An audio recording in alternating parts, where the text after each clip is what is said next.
J'étais pas du tout prédestinée à devenir éditrice. J'avais fait des études de philo, puis une spécialité en anthropologie. Si ce n'est que ça a des liens, je pense. Enfin, il y a une espèce d'appétit pour les histoires des autres qui était vrai dans les deux cas. Et puis, je suis partie faire un long terrain au Mexique, au Chiapas. Et ça a été une super belle expérience, une épreuve aussi, parce que c'est pas tellement très très facile, cette vie coupée de tout. Et je me suis rendu compte à ce moment-là, je me posais beaucoup de questions sur la possibilité d'avoir un avenir académique, une carrière académique, tout ça. Et puis, je me suis dit, j'avais amené des bouquins, pas beaucoup, mais j'en avais amené quelques-uns. Et c'était mon refuge absolu, parce que c'est quand même dur c'est excitant et dur d'être avec des êtres humains avec qui on partage très peu de choses culturellement. Au début, je ne partageais pas la langue avec eux, donc c'était quand même un petit peu chaud, comme on dirait aujourd'hui. Et, et puis, en revenant de ce long terrain, je me suis dit que j'avais pas envie d'entrer, de remettre toute cette expérience dans une case bien rationnelle de, et avisée de carrière d'ethnologue. Mais je me suis dit qu'en revanche, l'écrit et les livres, c'était vraiment un fil conducteur, quoi, et un fil important au cours de ma vie. Donc, j'ai commencé à envoyer, alors que j'étais en thèse, des demandes de stage dans des maisons. Généralement, ça a fait beaucoup rire. Ils étaient là, ah ben non, on prend pas des thésards en stage. Et puis finalement, chez De Noël, on m'a proposé un stage. Puis finalement, je suis restée un bon bout de temps. J'ai été autrice des manuscrits, j'ai fait de l'editing, je parlais déjà bien anglais et espagnol, donc ça a aidé. Et puis, dès que ça a été possible, ils m'ont offert un poste. J'ai fait du tri de manuscrits. C'est le tout premier poste que j'ai eu. Puis ensuite, je suis partie chez Stock, où il y avait la possibilité de devenir assistante édito. Donc, j'y suis allée. Et je suis revenue chez De Noël pour m'occuper de littérature étrangère.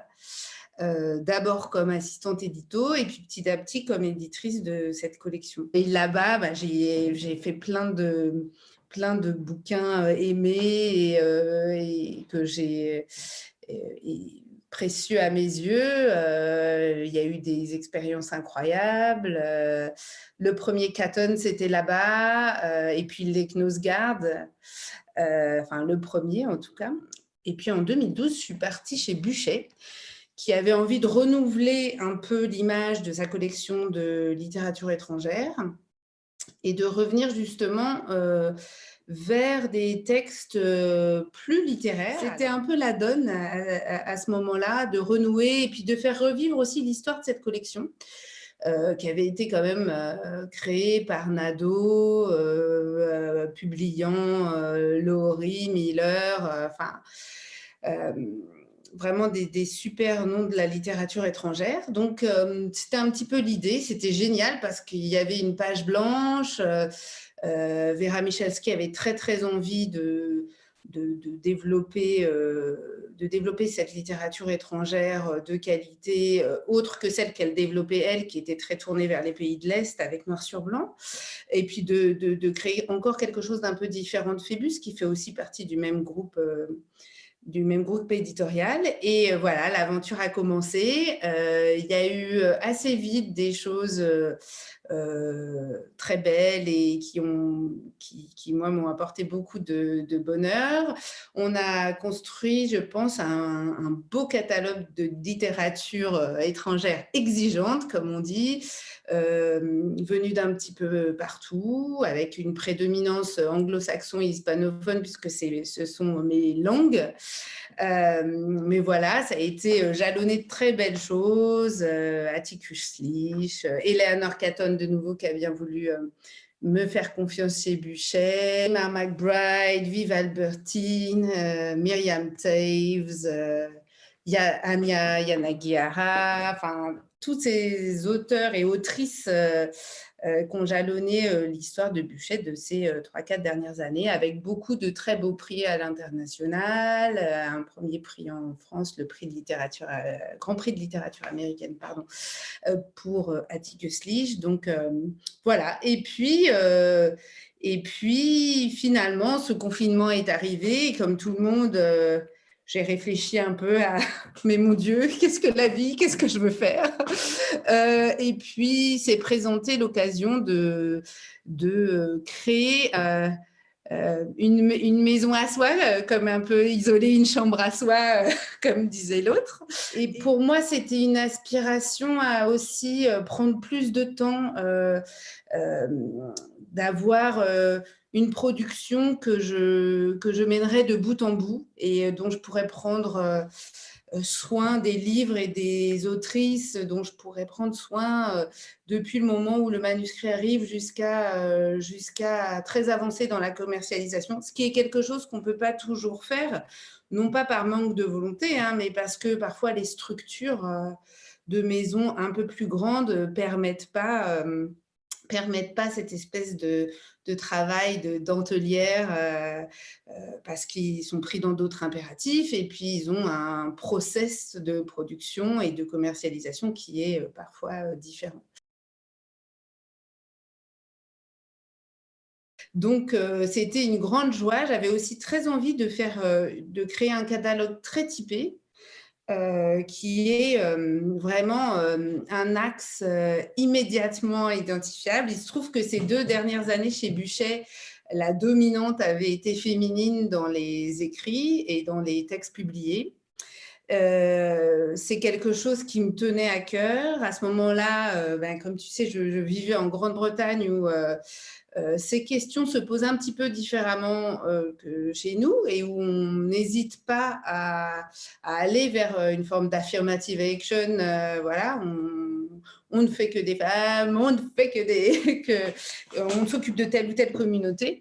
Et du coup, je me suis dit, mais oui, mais pourquoi ne pas faire ça en France, où on a tendance à être dans un rapport très conflictuel et très radical par rapport à toutes ces questions qui vont depuis une interrogation lambda de Madame Lambda sur la place des femmes à des vrais engagements politiques, féministes, militants. Mais je trouve que tout ça est fait avec c'est fait dans la crispation. C'est mon impression en revenant d'un pays anglo-saxon. Je me suis dit, ah oui, c'est pas que les choses n'aient pas bougé en France, mais elles ont bougé comme souvent, hein, dans le conflit, dans l'opposition.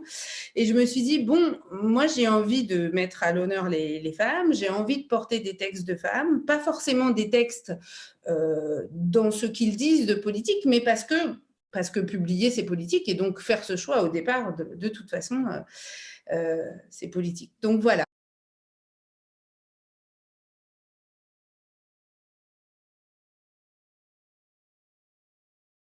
Complètement. Pendant le printemps dernier, là, quand tout était en ébullition, enfin, tout était à la fois complètement, complètement à l'arrêt et toutes nos cervelles complètement en ébullition. Enfin, et que j'ai vraiment décidé que j'allais vers ça. C'est devenu une évidence. Parce que oui, je pense que ça rassemble beaucoup de ce que j'ai eu envie de dire en tant qu'éditrice. Et l'idée que justement, les femmes peuvent écrire le monde dans toute sa diversité et livrer des textes, enfin participer à part entière à tout ce que la littérature a d'universel et sans sujet tabou, sans espèce d'essentialisme sur l'écriture des femmes qui serait je ne sais comment, et ni sans aucune barrière de lecteur, parce que je pense que c'est aussi comme ça que les choses vont avancer.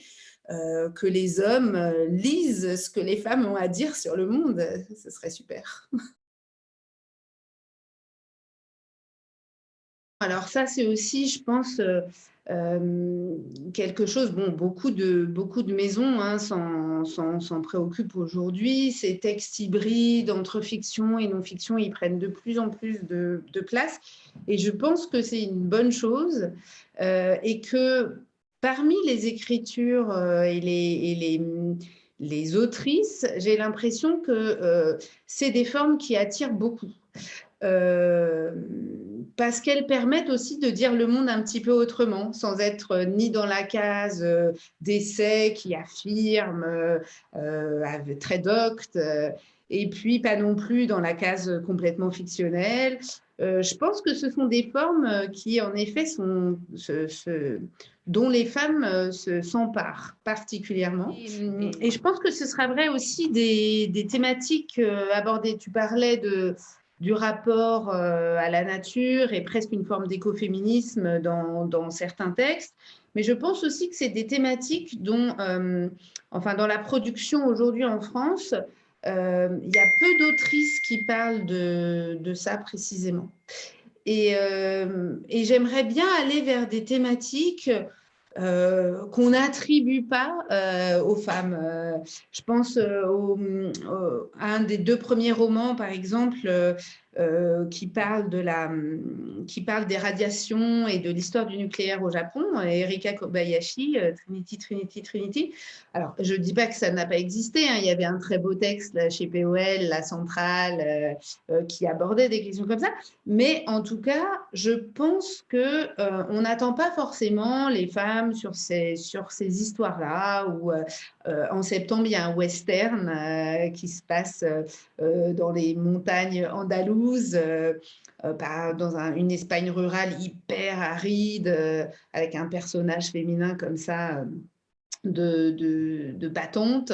Et je trouve ça intéressant de mettre ces voix-là en avant. Je pense que, par exemple, sur le nature writing, c'est frappant. Enfin, en France, tu demandes à n'importe qui ce que c'est le nature writing, c'est des mecs dans des grands espaces américains. Point.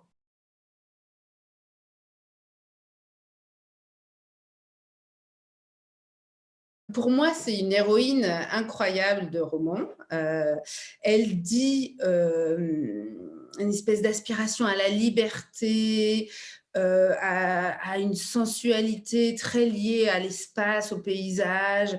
Elle dit aussi une femme dure dans son rapport, enfin dans la façon dont elle repense le passé, l'histoire familiale. Et je trouve qu'elle est, comme on dit aujourd'hui, inspirante. J'aime pas beaucoup ce terme, mais du coup, pour Dalva, c'est vraiment important. Et donc, je cherchais un mot qui dise des femmes qui soient plutôt dans l'élan, justement, et dans l'émancipation, où il y ait une espèce d'une dimension littéraire immédiate, en tout cas pour tout un tas de lecteurs. Et puis un nom qui soit très beau. Et Dalva, c'est très beau. Et puis petit à petit, je me suis dit, oh là là, en fait, Dalva, ce serait un peu la maison où on pourrait publier le livre qu'elle écrirait, elle. Qu'est-ce qu'elle écrirait, Dalva, et qu'est-ce que j'aimerais la publier si elle écrivait. Et puis bon, c'était aussi un clin d'œil à l'immense écrivain Jim Harrison. Et puis comme la maison est liée à Christian Bourgois, éditeur, et que c'est un grand texte qui est apparu chez Bourgois, je trouvais que c'était un joli clin d'œil aussi.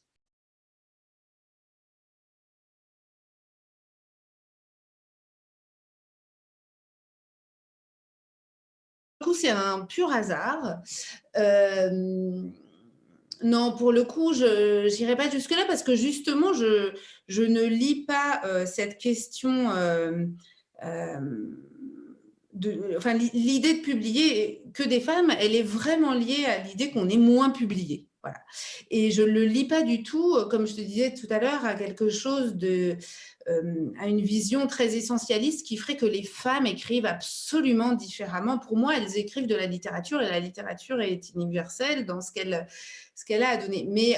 Et donc, du coup, la question ne se pose pas pour moi, pour les traducteurs, parce que ils transmettent cette voix-là.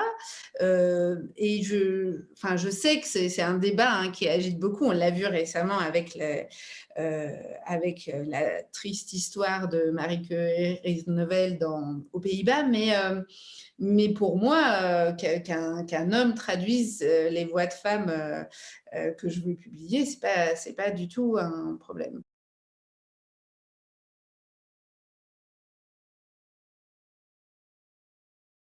Je pense qu'ils illustrent tous les deux ce vers quoi j'ai envie d'aller pour Dalva. Alors le premier, L'Octopus et moi d'Erin Norton, qui est un premier roman.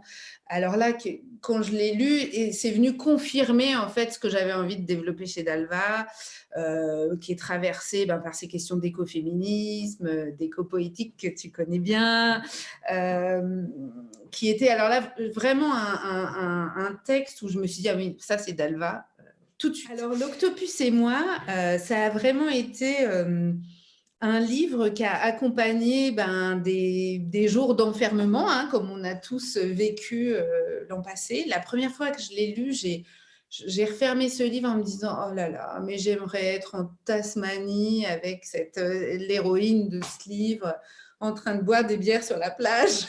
Ça m'a vraiment transportée. Donc il y a cette espèce d'abord, pour moi, cette espèce d'invitation au voyage qui est ce livre d'un ailleurs complet. Et puis, il y a surtout une narratrice qui, au début du livre, on comprend qu'elle a été en grande souffrance. Elle a subi une double mastectomie puisqu'elle a eu un cancer du sein. C'est une jeune femme, elle se sait désormais infertile. Et puis, elle s'est fait mettre des prothèses. Et puis, au moment de les mettre, elle a dit « Oh, je vais les faire un peu plus gros que ceux que j'avais avant ». Elle s'est laissée prendre un peu à ce jeu de l'apparence. Tiens, si on me donnait une baguette magique et que je devais reconstruire mon corps. Et puis, finalement, ce corps réinventé lui va pas du tout.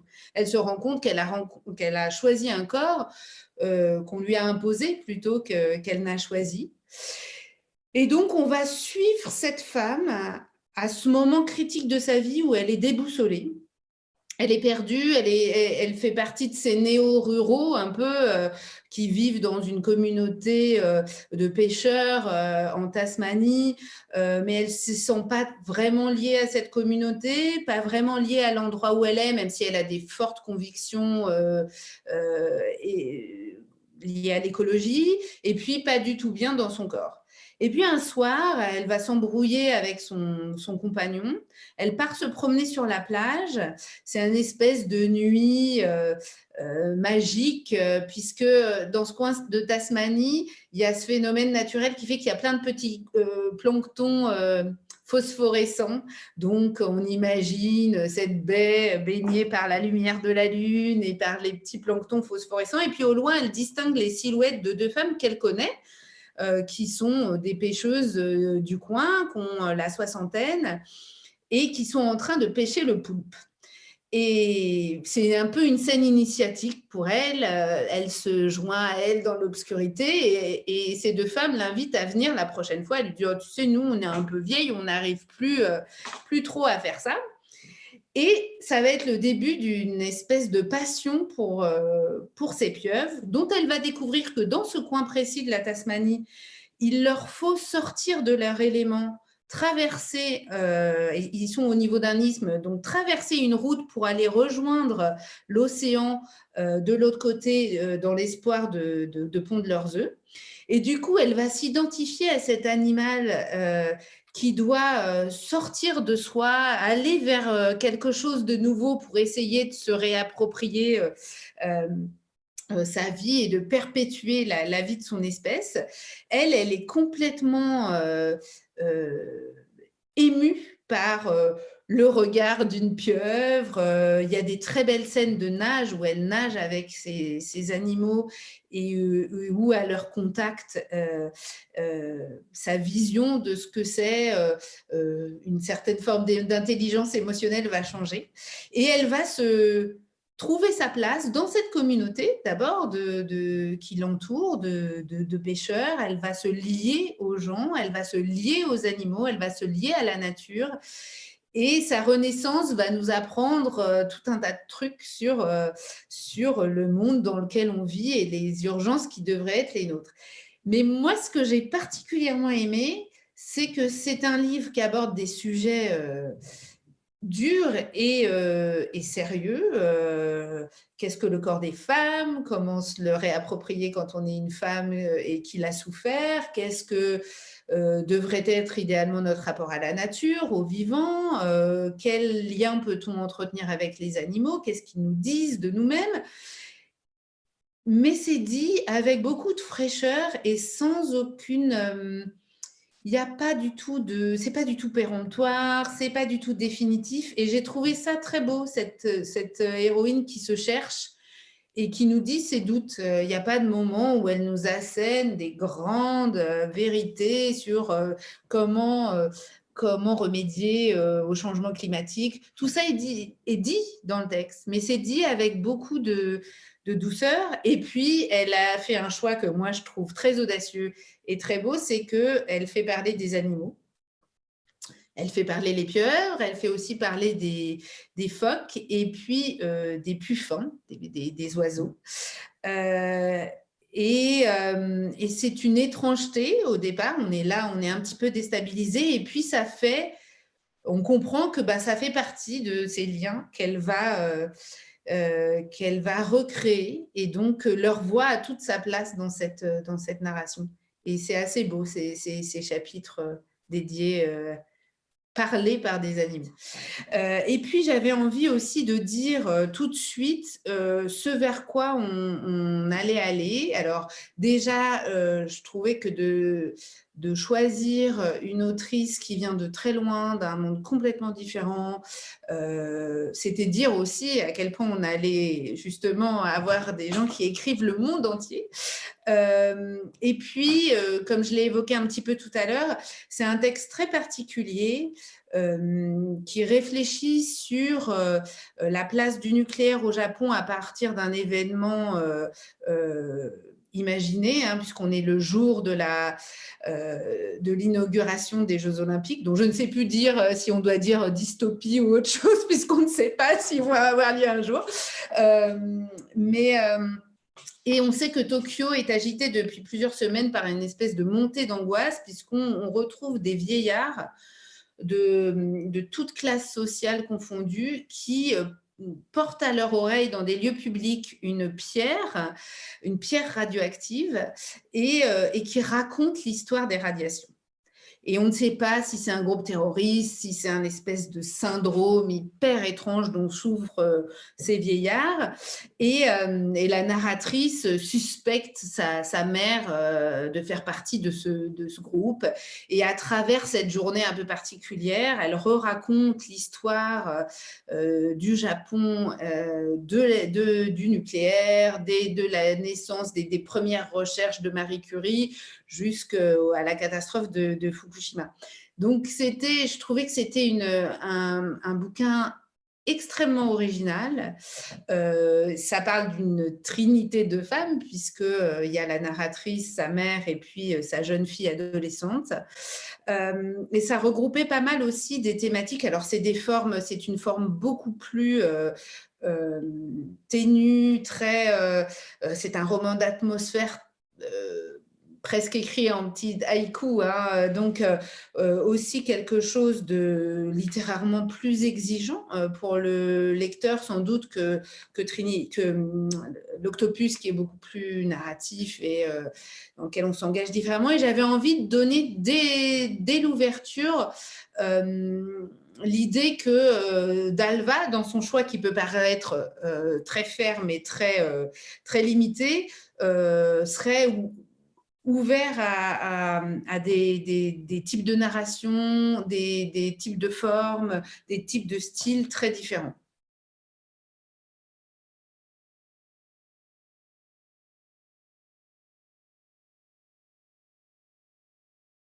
Oui, et ça, c'est un truc qui m'a beaucoup intriguée. Bon, au moment où je l'ai acheté, ils avaient déjà été annulés, on ne savait pas. Et je me disais, mais c'est dingue quand même, cette fille a écrit, cette femme, elle s'est projetée dans une dystopie où elle imagine un monde en tout cas, son monde à elle, ce Tokyo paralysé par justement la peur d'une espèce d'épidémie qui toucherait tous les vieux alentours.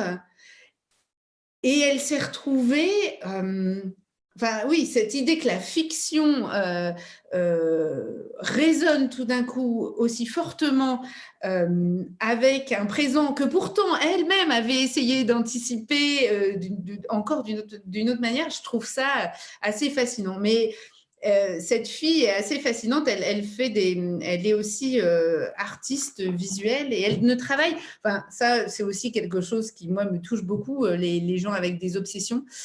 Et elle a une obsession. Elle ne travaille que sur cette question des radiations, avec l'idée que c'était une espèce de trace invisible, une trace mémorielle invisible, hyper forte. Elle raconte dans un entretien une anecdote de l'émotion qui l'a saisie parce qu'elle a pu consulter des manuscrits qui avaient été entre les mains de Marie Curie dans son laboratoire et elle y a été avec un compteur Gégère qui évidemment s'est affolé et elle dit je trouve ça très très beau cette idée de la trace. Voilà, il y a quelque chose là qu'on ne perçoit pas, nous, mais qui est là et qui donc dit aussi l'histoire. Et ça, je trouve ça très beau. Jenny Offill, pour moi, c'est une autrice hyper importante. Je suis très, très, très honorée qu'elle ait accepté de rejoindre Dalva. Tous les livres qu'elle a écrits pour moi sont importants. Et celui-ci, alors particulièrement, puisque c'est un texte qu'elle a écrit au cours des 5-6 dernières années, mais qui est en tout cas apparu aux États-Unis en 2019. C'est un texte qui est fragmentaire dans le sens où ce sont des petites chroniques qui pourraient faire partie d'un journal et qui sont écrits par une jeune femme bibliothécaire à Brooklyn qui nous donne comme ça ses impressions de vie. Ça dure rarement plus d'une page et demie et qui nous rapporte des anecdotes. C'est un livre qui retrace, dont on comprend qu'il a lieu pendant l'année de l'élection de Trump. Et alors que l'Amérique commence à se préoccuper assez sérieusement des questions de changement climatique. Il y a des journalistes italiens, j'ai lu l'autre fois des chroniques sur le livre, des articles sur le livre, qu'on dit c'est incroyable, ça a apparu pendant la pandémie en Italie et en Espagne. Et les journalistes, d'un côté comme de l'autre, je crois, ont dit à plusieurs reprises, mais c'est dingue, c'est le livre de 2020 qui raconte ce que l'on vit là maintenant. Et alors, ce qui est très fort pour moi dans ces chroniques, c'est que donc on suit cette bibliothécaire qui raconte nos vies urbaines contemporaines, qui raconte le fait d'être coincée entre une vie domestique dont elle a la sensation de ne pas profiter pleinement, mais une vie de boulot dont elle a la sensation aussi de ne pas profiter pleinement, des questionnements de mère d'un jeune enfant, de femmes qui auraient peut-être voulu devenir autre chose. Elle était visiblement promise à un avenir universitaire et puis elle a fait le choix, ou le non-choix, on ne sait pas, de devenir bibliothécaire. Elle est son mari qui est un thésard de philosophie classique et programmateur de jeux vidéo. On sent comme ça, c'est cette espèce de monde, ce qu'on a appelé ici en France les intellos précaires. C'est vraiment, on est dans cette frange de la population cultivée, suffisamment pour se poser des questions, qui gagnent suffisamment d'argent pour se poser des questions sur le monde tel qu'il va, qui n'est pas coincé dans un quotidien tellement angoissant que les questions sur le monde, elles passent évidemment au second plan. Mais qui n'a pas assez de pouvoir entre ses mains au moment où elle parle pour se sentir agente dans ce qui pourrait se passer, autre que trier ses déchets et tout ça. Alors, toute cette espèce d'éco-anxiété qui est présente dans le livre, elle est là parce que, justement, sa directrice de thèse revient la voir et lui dit, écoute, si tu veux un peu arrondir tes fins de mois, elle est devenue, elle, une star du podcast.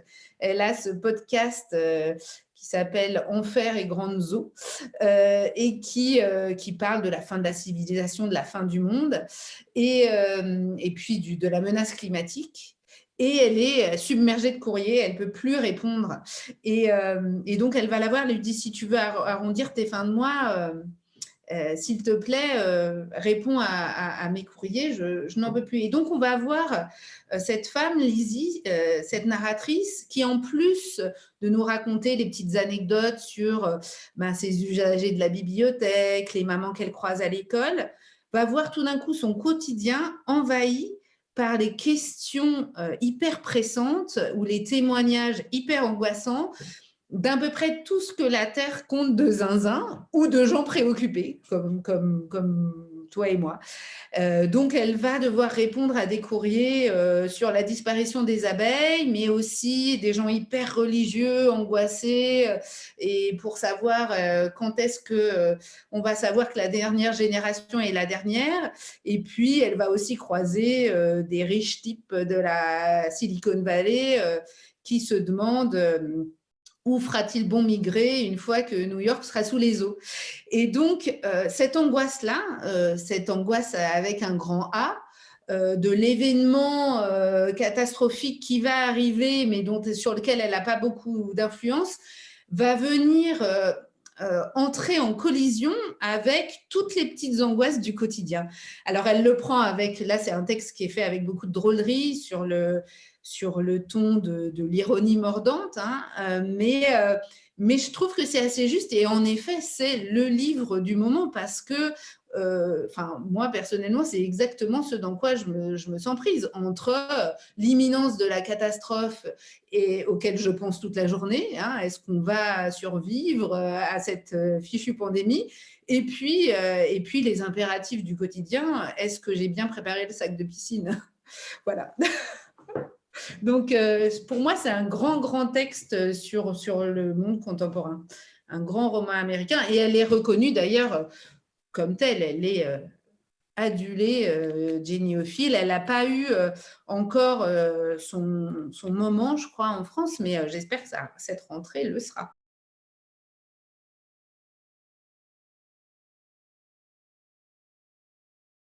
Oui, il y aura de la fiction et de la non-fiction. Il y aura plus de fiction, hein, mais c'est quelque chose. Et puis, il y aura ces textes hybrides qui sont entre la fiction et la non-fiction. Mais c'est quelque chose qui me tenait à cœur parce que là aussi, je pense qu'il y a des sujets hyper importants, hyper contemporains, sur lesquels les femmes ont des choses à dire, ont envie d'écrire. Et peut-être qu'elles en livrent une version où elles apportent des solutions un peu différentes. En tout cas, elles le racontent tel qu'elles elles le vivent. Alors, Jenny Odell, c'est un cas hyper intéressant. Ça commence comme un livre essentiellement sur la question de l'économie et de l'attention, où elle s'interroge sur... mais là, il y a une arnaque. Enfin, on est en train de croire qu'on est dans un temps de loisir, qu'on prend du bon temps, qu'on prend du temps pour soi, alors qu'on est en train d'enrichir d'énormes boîtes capitalistes pas du tout sympathiques. Donc ça, c'est l'idée de départ. Mais ce que j'ai aimé dans ce texte, c'est que, pareil, c'est un texte qui morphe. Il devient une espèce de pamphlet libertaire où elle explique qu'en fait... non pas qu'il faut tout lâcher ou ne plus aller sur Internet, ne plus avoir accès aux réseaux sociaux, mais qu'il faut absolument avoir ces moments révolutionnaires qui sont des moments pour soi et qui sont, à son avis, liés à la nature. Alors elle, c'est le bird watching, son truc, elle regarde les oiseaux et elle se dit là, c'est un espace mental et physique où je ne fais rien d'autre qu'être à moi-même. Et je trouve ça très intéressant, la façon dont elle développe ça. C'est une femme qui est à la fois universitaire, artiste, donc ses références sont multiples et les échos dans le texte sont pas du tout, une fois encore, c'est pas hyper démonstratif. Elle suggère, mais plus que suggérer, je trouve que c'est un livre qui met un peu le feu aux poudres. C'est la fille qui t'allume la petite mèche et tu te dis, mais oui, elle a raison, je veux partir vivre près d'un arbre. Et en cela, elle est assez géniale. Donc oui, ça parle du fait de ne rien faire pour échapper justement à ce diktat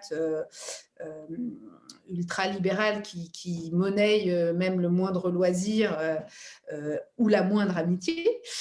Mais ça dit aussi tout un tas d'autres choses sur la façon de faire communauté, la façon d'avoir un rapport à soi-même, loin de tout un tas de dictats. Et moi, ça m'a beaucoup plu. Ça a plu aussi à Barack Obama, ça faisait partie de ses livres préférés.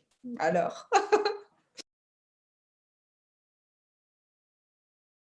Alors, je l'espère dès 2022. C'est assez compliqué, hein. C'est beaucoup plus compliqué de trouver des textes français parce que d'abord, il y a tout un temps où la maison n'était pas annoncée, donc les gens ne pouvaient tout simplement pas envoyer de manuscrits. Là, c'est annoncé, j'en ai reçu beaucoup, beaucoup, beaucoup. Patience, les autrices qui me regardent éventuellement, j'essaye de répondre au plus vite. Et puis, c'est un travail légèrement différent puisque on fait autre chose. Quand on lit un manuscrit français, on peut aussi chercher un potentiel qui n'est pas encore advenu. Donc, c'est une lecture différente d'un texte de littérature étrangère qui nous arrive le plus souvent édité. Même s'il y a des choses qui évoluent parfois, mais c'est très différent. Donc là, j'y suis plongée. On aura un premier texte d'une jeune autrice algérienne en janvier qui raconte une histoire d'amour dans Alger et qui raconte aussi la ville et la vie de la jeunesse là-bas dans les années 2000. Donc, c'est quelque chose qu'on ne lit pas tellement. Ça m'a beaucoup intriguée. Puis, la place de cette ville dans cette histoire d'amour est très forte. Et puis ensuite, j'espère, d'autres au cours de 2022 qui sont là, peut-être dans mon bureau autour de moi, qui attendent et que je vais découvrir, je l'espère. Et j'aimerais bien aussi aller vers des textes de nature writing français, ça j'aimerais vraiment beaucoup.